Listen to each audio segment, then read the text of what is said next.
é capaz de não ser boa ideia. Outra é capaz... Dá tempo, está bem? Tens tempo a te aborreceres. Olha, bem, para já, outra boneca, não é? Fantástica, grande sorriso, grande sorriso. Também te vou tratar por tu, achas adequado? Se tivesses 18 era diferente. Sendo assim... Quando é que fazes 18? 23 de agosto. Não, vou tratar por tu. Olha, e que tal? Aulas, como é que estamos? Estamos a repetir o 11º. À conta disto? Claro. Portanto, foi difícil, era difícil fazer as duas coisas, era? Era difícil porque eu até faltava às aulas, não tinha vontade, então não dava. Não dava, não é? Pronto. Mas, ouve lá, repetir não faz mal nenhum. Não, é bom. Há quem repita por fazer outras coisas. Eu gosto muito das pessoas, não é? Eles estão a ver, beijinhos. Ó, José, tem aqui uma rapariga bem disposta. Sim. Normalmente. Normalmente. Portanto, quando ela começou a ficar mais trombuda, taciturna, estranhou ou não? Porque isto deve ter tido um período qualquer de... Eu achava que havia rebeldia, que era a fase da juventude. Digamos que quando despertei mais foi quando comecei também a perceber de outras situações. Que tinha a ver então com a perda do peso, com os truques todos à mesa, com não é? os truques, tudo o que envolve... Tudo o que tem a ver com isto. Mas aquele, por exemplo, aquela história... Porque às vezes, ele e a doutora Dulce Bolsa poderá falar sobre isso. Que é, isto começa, de facto, com aquele namorado que não resultou bem. Tu ficaste ali um bocadinho... Achaste... Eu sempre me preocupei com a minha imagem. Mas acho que quando nós terminámos foi para mim um grande choque. Porque foi o primeiro, não estava preparada, era muito nova e eu não estava preparada para aquilo. Sofri muito e acho que foi... E transferiste para ali o que não conseguiste entender, foi isso? Sim, mais ou menos. Mais ou menos isso, não é? Bom, o primeiro desgosto de amor, Daniel, é uma coisa muito séria, não é? Tu tinhas quê? 13, não era? Sim, para aí, não... A idade para mim... Eu nem sei. Bom, a verdade é que então, a partir daí, a coisa começou a complicar-se e tu tens aqui uma nuance que por acaso a Inês não tinha. Nunca vomitaste, pois não, Inês? Não. Portanto, e tens alguma razão para não ter feito isso ou simplesmente não te passou pela cabeça? Porque não foi preciso, porque se me tivessem obrigado a comer também tinha de vomitar. Mas como nunca me obrigaram a comer mais do que aquilo que eu achava que não ia engordar com aquela quantidade, não vomitei. Portanto, se te tivesse... Já tinhas isso programado, era? Já tinhas plano B. A doença já... Não eras tu, era a doença. Claro. A doença já tinha plano B. Foi o que aconteceu aqui? Não, minha mãe nunca me obrigou a comer. Eu é que me obrigava a comer a mim própria e devorava tudo de vez em quando, então pronto, não conseguia ficar com aquilo que era um grande... Tinhas muita fome? Tinha fome, muita. Pois, ainda bem, é saúde. E, portanto, tu tinhas muita fome e, portanto, como te privavas de uma série de coisas, havia momento que tinhas aquela... Parecia uma coisa comum ia acabar se não comesses o frigorífico, não é? Era. E depois comias, e depois ficavas cheio de culpa, era isso? E depois ias vomitar. E fazias isso muitas vezes? Não, era... Como é que eu vou explicar? Eu tinha fases. Tinha fases em que era todos os dias. Tinha fases em que quase nunca acontecia. E tinha fases em que era, sei lá, uma vez... Josélia, apanhou uma vez a vomitar, não é? Mais do que uma. Mas a primeira vez ficou... Como é que ficou? Percebeu logo o que era? Ou ainda pensou, está mal disposta? Não, percebi, quer dizer, eu já tinha conhecimento desta doença. Nós nunca pensamos é que ela está dentro da nossa casa, que nos vai acontecer a nós. E, pronto, temos uma ideia diferente quando a vivemos daquilo que nós ouvimos falar. Pronto, é completamente diferente de nós passarmos por ela. Mas quando a viu, portanto, debruçada, a puxar o vómito, percebeu, temos aqui qualquer coisa pela frente muito complicada. Percebi que tinha que ser feito alguma coisa, que ela precisava de ajuda, portanto, aquilo era um pouco mais complicado. Estás a deitar a língua de fora à tua irmã? Estou. Acho muito bem. É uma irmã que idade é que ela tem? Tem 11. Tem 11. Tu deita-lhe a língua de fora também. Deita! Deita! Não deita-o por ti! Deita-o por ti! Deita-o por ti! Tão gira, tão gira. São as duas manas, é? Há mais uma pequenina com 3 anos. Ai, tem uma casa cheia, Josélia. Isto tudo junto deve ter sido muito complicado, não é? Isto tudo junto é muito complicado. 3 meninas, não é? 3 meninas. 3 meninas. Bom, como é que fez então quando se apercebeu que a situação era grave, que ela estava a perder peso, estava a crescer a penugem, não é? Já estava ainda não? Não, era o frio. Era o frio. Quando o médico disse isso, disse, não. Eu quero penugem, que é isso? Não chegaste a essa fase? Então, qual foi o peso mais... O meu peso mais baixo foi 50. Isso é que me irritava, porque eu comia maçãs e cenouras o dia todo e não conseguia passar dos 50. Então era ainda pior para mim, porque eu queria pesar menos de 50 e não conseguia, nunca conseguia. E porquê que era importante ser menos que 50? Era uma meta que tinhas imposto Não, a minha meta, quando comecei, era aos 56. Passei dos 56 e cheguei aos 50. Mas pronto, sei lá, a gente não consegue depois controlar. Quando começamos e achamos, chega ali e pronto, tenho uma vida normal como as outras pessoas. Controlo, não é, Inês? Controlo. E as outras pessoas comem normal, eu também vou comer normal, mas a partir de que perdemos o controle é muito difícil pegar outra vez e dizer não, vou ser como as outras pessoas, é difícil. É difícil. Bom, fui aqui à doutora Dulce para saber se anorexia com bulimia... Não há pior nem melhor, não é? Nem é um quadro em que não há pior nem melhor. Mas é mais difícil ou... Olha, a primeira coisa que eu gostava de dizer é que ninguém escolhe ter uma anorexia ou uma bulimia. Claro. E, portanto, vai ter uma anorexia ou vai ter uma bulimia quem tem características diferentes para ter uma ou outra doença. São características biológicas, características da personalidade. Mas tem a ver com isso? Exatamente. E, portanto, ninguém escolhe. Porque, eventualmente, se escolhesse, toda a gente escolheria antes ter uma anorexia. Porque a anorexia dá uma falsa sensação de controle sobre a vida. E, portanto, quem tem uma anorexia, ainda que esteja enganado, completamente enganado, tem uma sensação de poder e que está a controlar a vida enquanto controla o peso. E as pessoas com bulimia nervosa têm uma sensação de não terem controle sobre nada. Portanto, é muito frustrante. Proporciona mais ansiedade, é isso? Muito mais frustrante, porque não tem controle sobre nada. Começa a comer e não para e depois tem que eliminar aquilo de maneiras muito bizarras e muito perturbadas. É assim como se quem tem uma anorexia nervosa vive isolada da vida. Uma espécie de uma gaiola dourada. É dourada, mas é uma gaiola. Portanto, vive preso dentro daquilo. E quem tem uma bulimia nervosa tem uma espécie de vida dupla. Há uma parte da vida que é completamente normal. E, portanto, ninguém percebe. Nem os amigos, ninguém vê. A bulimia não se vê. Mas depois há uma parte do dia e da vida que é a parte clandestina, que é o comer e o eliminar. E, portanto, é muito difícil gerir estas duas partes. Ter que ter um determinado desempenho, dar uma certa imagem, continuar a vida normal, sabendo que há uma parte do dia em que aquilo tudo vai ser virado ao contrário e é caótico. E dá culpa e vergonha, não é? Culpa, vergonha, etc. Sensação de que não se presta para nada, que não se tem força para nada, etc. Há uma forma de anorexia que tem ao mesmo tempo comportamentos bulímicos e, portanto, esta é talvez a forma mais difícil de ultrapassar. A Daniela foi seguida no Hospital de Santa Maria, no centro... Eu, aliás, as caras são-me minimamente familiares. Eu penso que não terei sido eu a tratar e a acompanhar, mas eu conheço estas caras. As três. A mãe, a Daniela e a Mana, mais pequenina. São caras... A Daniela diz que foi o facto de ter andado por lá que foi muito importante também, não é? Sim. Porquê?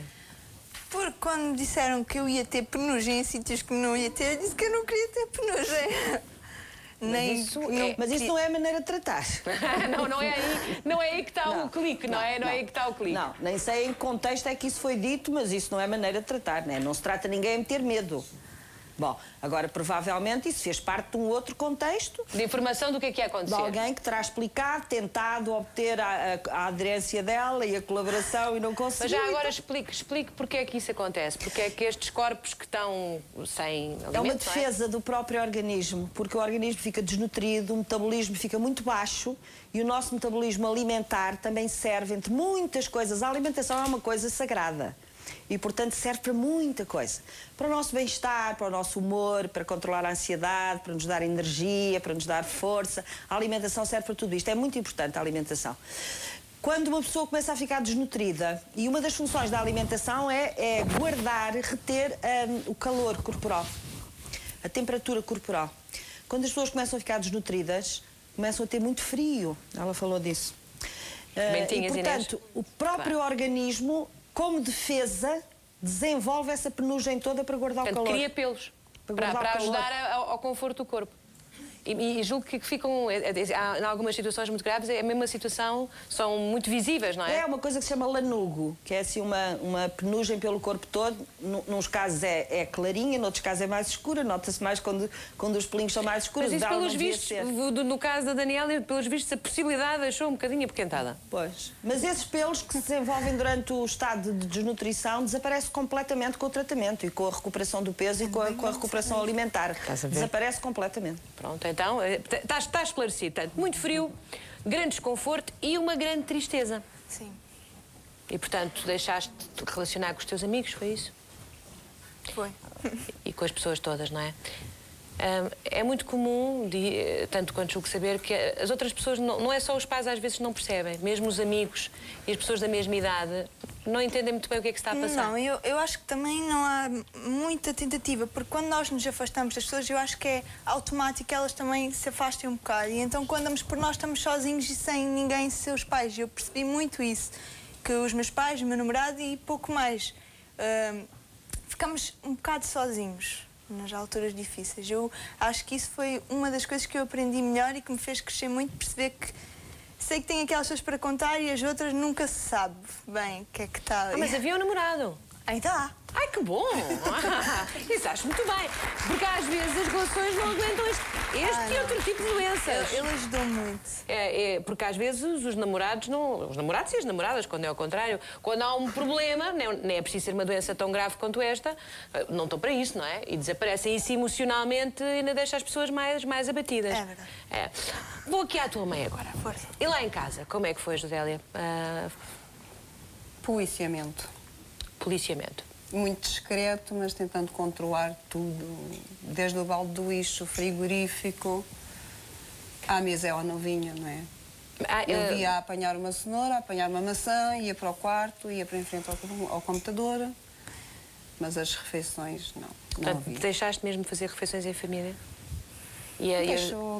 Deixou de não queria socializar, nós combinávamos ir a um restaurante com amigos, às vezes até na tentativa de conseguir puxá-la, a ver se ela ia, se ela saía, e se mudava alguma coisa e se ela conseguia até começar a comer, recusava-se completamente. Inês, tu também não querias ir, não é?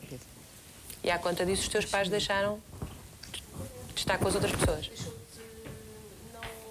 Natal e Páscoa passados, não... Até se chateou muito comigo porque eu fiz os doces que costumo fazer todos os anos e não tinha que fazer. Não comi nenhum doce. Não tinha que fazer.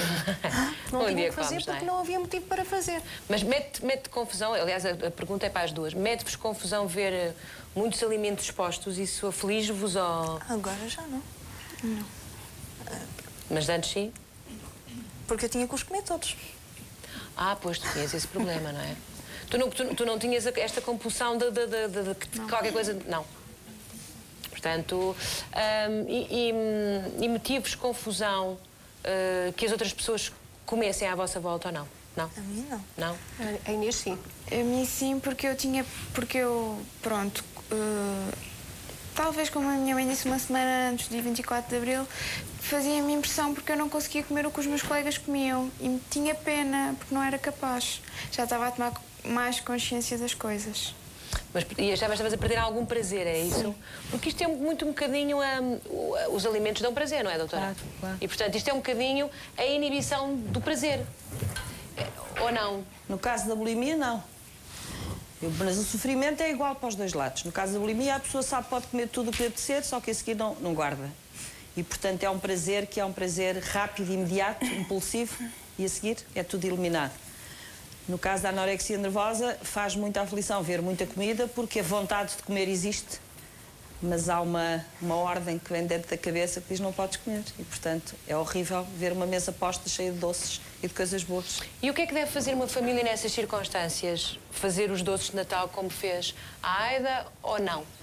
Absolutamente fazer tudo o que é normal no dia-a-dia, independentemente do filho ou filha ter o problema. Qualquer destas jovens deve ser tratada em casa de uma maneira absolutamente normal. Isto é, não deve ceder limites, não deve ser mal educada, não deve afrontar os pais demasiado, não se deve permitir isso. Deve fazer as refeições junto ou não? deve fazer e deve insistir-se para que passem a fazer, mas é preciso, no tratamento, ao longo do tratamento desta doença, todos têm que aprender muita coisa e todos têm que mudar muita coisa, não são só os doentes. E, portanto, os pais têm que aprender muita coisa e mudar muita coisa.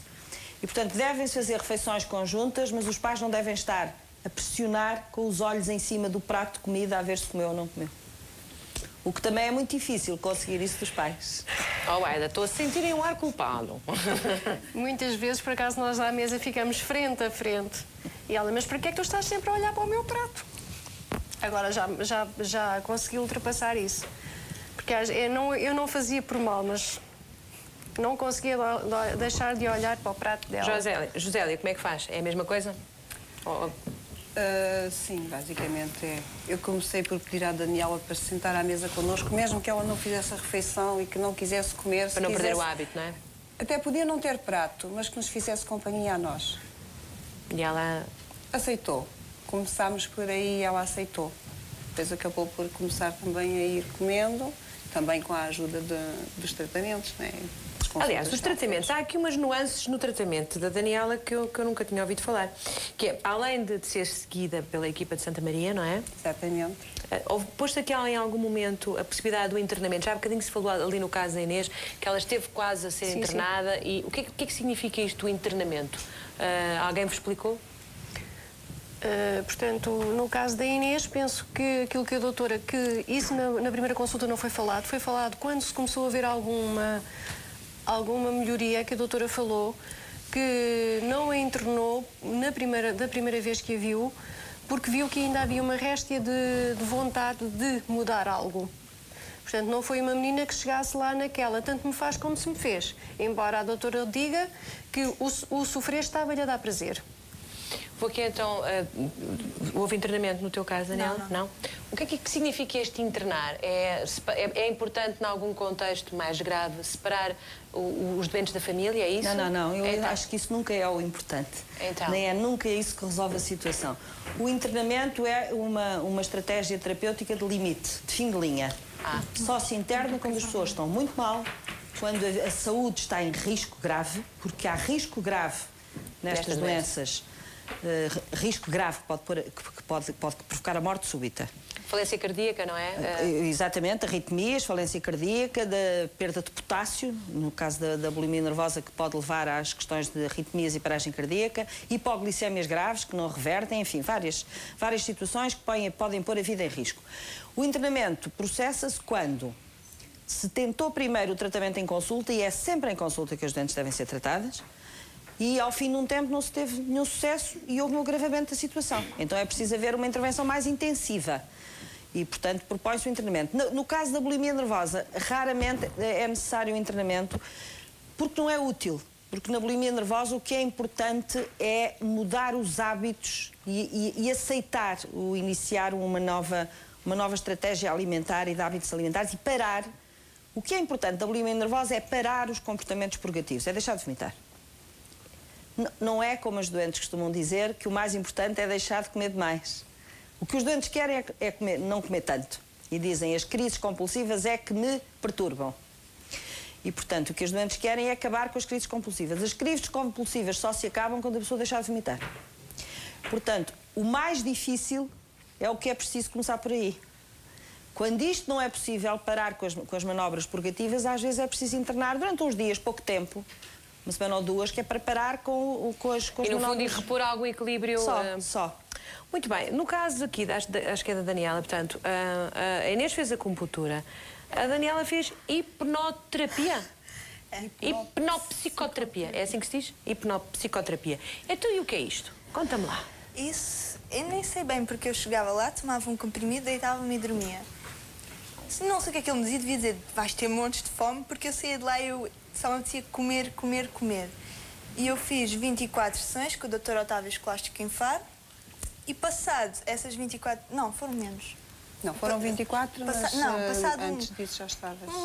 Para aí umas 18 sessões, eu cheguei a casa, a minha mãe tinha uma feijoada e eu disse, vou comer feijoada, porque nessa altura já só comia maçãs e cenouras. Disse, não, eu vou comer feijoada, eu estou cheio de fome. E comi durante uma semana, eu nunca tinha comido nada assim. Eu comia. Mas não havia depois? Havia. Havia porque eu comia, porque o médico dizia-me que eu ia sentir fome. Eu sentia e comia.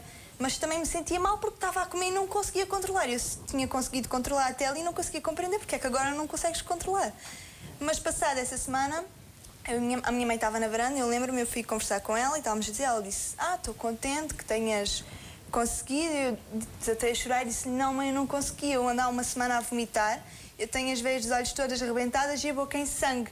E a partir daí eu voltei lá ao médico, tratámos dessa parte, que ele despertou a fome, depois equilibrou aquilo e a partir daí tenho conseguido sempre.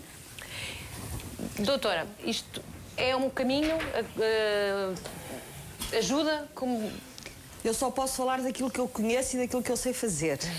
E, portanto, não posso pronunciar-me sobre outras técnicas que são conduzidas e usadas por outras pessoas. O que eu posso dizer é que a hipnose e mesmo a acupuntura têm indicações em muitas patologias e se forem bem orientadas e bem conduzidas e honestamente conduzidas, podem ajudar muito a aliviar sofrimento e a abrir, digamos, canais de abertura para um tratamento ser eficaz. Porque na situação da hipnose o que acontece? As pessoas com estas doenças têm um nível de ansiedade muitíssimo elevado. E é esse nível de ansiedade que é mental, é uma ansiedade que é produzida pelos receptores cerebrais, não é possível a pessoa conseguir encarar novas situações e novas atitudes porque o seu cérebro e o seu funcionamento mental está todo comandado por um nível de ansiedade muito elevado. Na hipnose o que acontece, entre outras coisas, mas o que pode acontecer é desbloquear esse nível de ansiedade, porque são dadas instruções num estado em que a pessoa está num estado de relaxamento muito grande. E, portanto, essas instruções ficam marcadas no cérebro. Quando a pessoa acorde, as instruções que foram dadas... O livro ficou escrito, não é? Exatamente. Muito bem. Ora, eu tenho que agradecer. Daniela, estás mais calma? Ela estava um bocadinho ansiosa também. Mas eu hipnotizei-a. Fiz-lhe aqui umas coisas e ela... Deitei a língua de fora. Estás a ver? E ela achou graça. Muito obrigada por terem vindo. Muito obrigada. Podem ficar mais um bocadinho, porque temos ainda mais uma história para contar. Estou encantada convosco, porque esta luta é muito desigual. E temos aqui duas mães sorridentes e duas meninas que estão giras e serenas. E isso, quando não se está um bocadinho nervoso, mas pronto. Mas continuem assim, está bem? Continuem assim. Foi um prazer conhecer-vos. Um aplauso para elas. Muito obrigada. Eu vou deixar então um recadinho e já continuamos.